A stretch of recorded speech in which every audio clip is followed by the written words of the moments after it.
Welcome to a special edition of the Gaggle, where we bring you inside the newsroom to talk about Arizona's midterm elections. This episode, we'll talk about how President Donald Trump is impacting the cycle. Although he's not on the ballot, he is the most important personality affecting races across the state. First, we'll get you up to speed with a quick primer. Then, we'll hear from the former state Republican Party's chair and the Democratic Party chair on how he's affecting the races. Then our team of political reporters will give you the straight scoop.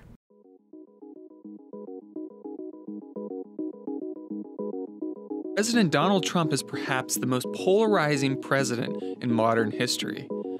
90% of Republicans approve of the job he is doing, but just 8% of Democrats and 38% of independents do.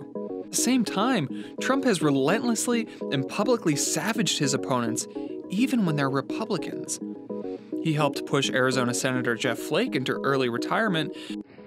Mr. President, I rise today to say enough. We must dedicate ourselves to making sure that the anomalous never becomes the normal. And other Republicans on Capitol Hill have taken notice. So, Republicans are torn between showing loyalty to an erratic president and tending to traditional re-election efforts. Support, or even their silence, during Trump's more controversial outbursts may not help their chances with voters this fall. Arizona seems more under the microscope than most states. Immigration and border security issues have outsized importance here. And Trump's many clashes with Senator John McCain and Jeff Flake, as well as his pardon of former Sheriff Joe Arpaio, have kept the spotlight, and the pressure that goes with it, on Arizona and its voters. Since entering politics in 2015, Trump has seemingly managed to defy the rules of political gravity. But it's unclear that he can continue to do so forever, and history suggests that whatever voters make of him, his party is set to take a beating at the polls this November. Could Trump's presidency be what turns Arizona from red to purple?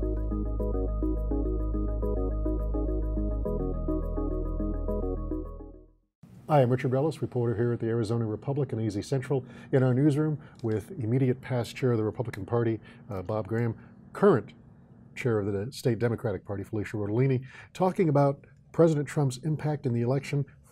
Mr. Rodolini, we'll start with you. He seems to incite some visceral emotions, I would say, among the electorate. How do you think it will play in November for your side? Well, since January of 2017, we have seen an amazing surge in activists, in newcomers to the party. Do you see some of the activism that we saw, like around Red for Red? Where does that energy go? Does that go to your camp? The energy is not only going to the Democrats, but it's also these nonpartisan, indivisible groups, resist groups who are working alongside Democrats. They may not identify themselves necessarily as a Democrat, but they're working every day to get Democrats elected. Elections have consequences, and folks have decided to get involved that have always been on the sidelines before. And that on the Republican side, I don't know if there's many defections because the president is wildly popular among Republicans in this state. Well, he's wildly popular in many sense of the words. I mean, one of the things that's happened consistently with President Trump is you hear people say, you know, maybe I don't like the way he says things, but he's doing exactly what he said he was going to do on a number of different fronts. What's happened, though, is that we had this huge wave, which still stands, is where we have the majority voter registration in the party, and our activity, the propensity of voters is huge. So you can talk about different groups that come together to have meetings, and they'll say, hey, maybe they're not happy with the president or his disposition as president. But if you look at turnout and you look at propensity to vote, we have a very, very absolute active group. And it's every corner of the state. It's everywhere. We see it and we hear it daily. And now people are benefiting from the policies, from the tax breaks and from the lower regulations. And you start to see this move through where it's actually impacting people's quality of life in a very positive way. And that dynamic is powerful. Because just like the Democrats, Trump energized a new Republican voter, some people who maybe were on the sidelines before in your party? Yeah, actually, you know, when I looked at the matchup, because toward the end of the general election, I became a surrogate for President Trump. I was on CNN, I was on Fox, I was traveling all over the country with different states and such. The person that was actually the most terrifying for me on the Democratic side was Bernie Sanders. He had that electrifying effect on people too. You'd go to events and you'd see these thousands and thousands of people there. You go to Trump events, thousands and thousands of people. On both sides, you saw people coming out that were different.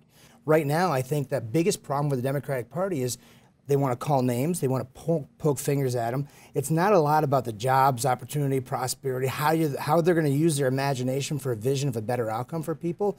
It's more of putting down Trump. Next to you, she's shaking her head. No, I have to disagree with that.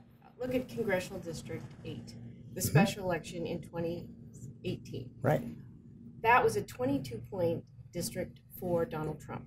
Solid red district. There hadn't even been a Democrat who ran since 2012. And a no-name physician, Dr. Harold Tippernini. First-time candidate. Right. Yeah.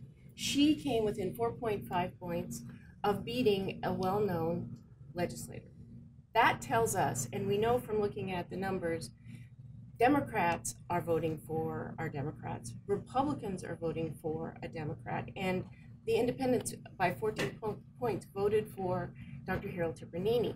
That's engagement now, not what was happening in 2016. Do you think the people who are in sort of the Never Trump movement, the traditional Republicans who maybe were initially put off by this president, are they staying home or are they? Yeah, they're staying home. drifting? You know, what's really interesting is, so you talk about the Never Trumpers. We've seen, just yesterday we were talking with a guest on the show about this conversion that's happening with a lot of people. On your radio show. On my radio show. They're talking about how before they didn't like him and now they believe him and what he's saying. When you talk about Debbie Lesko and you talk about that race in Congressional District 8, you just said it. Well, they haven't had a Democratic opponent, right?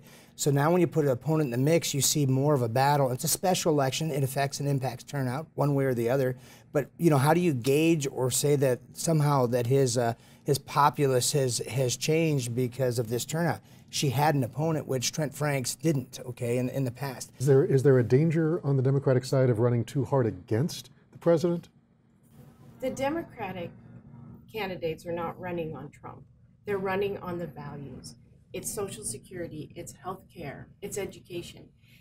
Independents are all part of Arizona. Arizonans are independent. We want to get things done. We recognize our fundamental institutions of Social Security and education. Arizonans don't want to rely upon government. And so here's what we want. Here's what we want in Arizona. We want a good public education system so everybody can contribute to the community and can contribute to the economy. And when we get sick, we have access to health care Through government. so we can go back to work and contribute to the economy and contribute to the community. And when we're working, we're investing in Social Security, Medicaid, and Medicare, right, so that when we can't work anymore, we're not dependent upon government. We are taking care of ourselves because we have a retirement.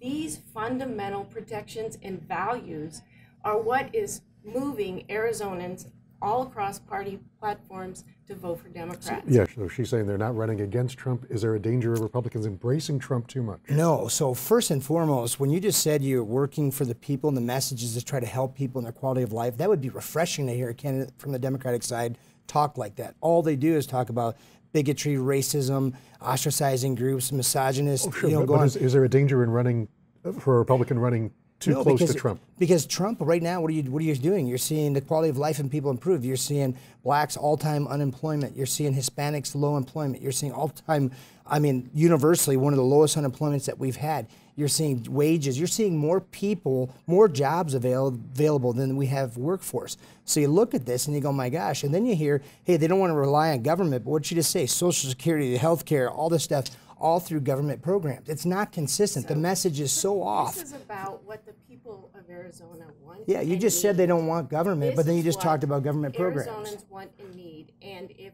the Republicans had their way, 800,000 Arizonans would be off health care. How can you even suggest that?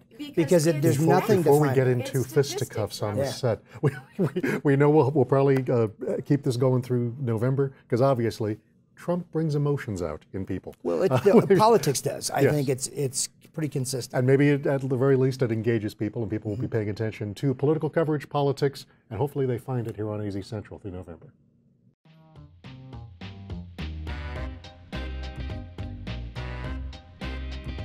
So Trump's presidency obviously is igniting a lot of emotions on both sides of the aisle and with independents.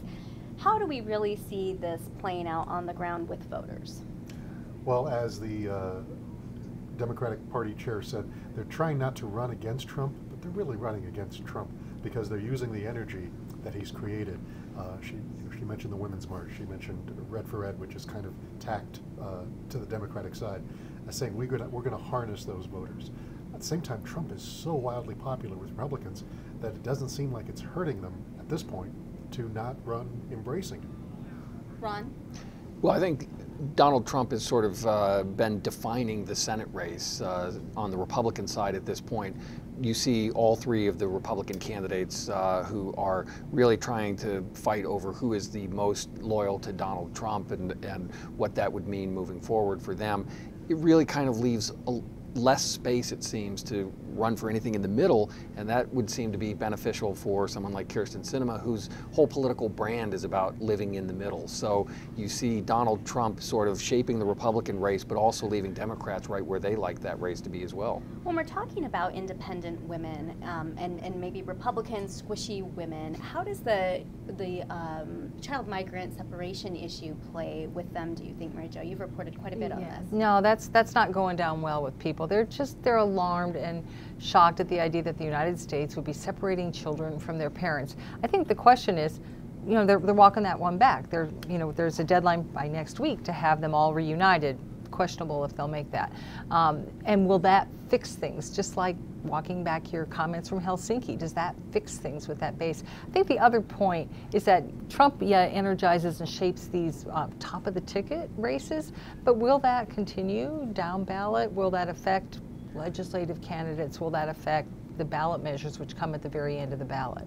Well, and I will say we are already seeing some effect, right? We have record numbers of Democrats who are running for office, including the state primary, or the state mining inspector actually has a primary challenger, and apparently good credentials. So how does this play out? Yeah, I mean, so I think a good race to think of now on the House side is the 1st District Republican primary. We have Tiffany Shedd, who's really been stylistically more moderate, talking about bringing ethics and integrity back to Washington, and she's very pro-gun rights and such. She's running against Wendy Rogers in that race and Steve Smith, both of whom have made immigration and border enforcement, and in Wendy Rogers' case, really kind of full-throated support for the president, the centerpiece of her campaign.